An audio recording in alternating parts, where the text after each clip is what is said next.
আসসালামু আলাইকুম। এখন হচ্ছে আমরা বিকালে নাস্তা করতেছি।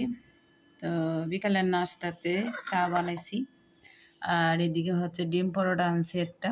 এগুলো আসলে খাই না, মাঝে মধ্যে খাই আর কি। আজকে নাস্তা বানাতে ইচ্ছা করতেছে না, শরীরটাও খুব খারাপ। তো ডিম পরোটা এনেছি, আর হচ্ছে এখানে 4টা পরোটা এনেছি। দোকানের পরোটাগুলো কম খাই, কিন্তু আজকে কেমন জানি আমার দোকানের পরোটাগুলো খাইতে ইচ্ছা করতেছে।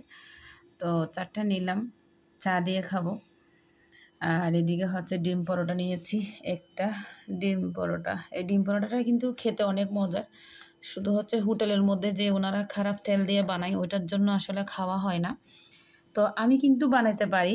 আজকে একটু খারাপ লাগতেছে, বিকালের নাস্তা বানাইতে ইচ্ছা করতেছে না, সেজন্য আর বানাই নাই আর কি। বাহির থেকে কিনে নিয়ে এসেছি। তো চা বানাইলাম। এখন হচ্ছে মা মেয়ে দুইজনে মিলে ডিম পরোটা আর পরোটা দিয়ে চা খাবো। এতগুলো খাবো না, অল্প অল্প খাবো আর কি, আর বাকিগুলো রেখে দিব।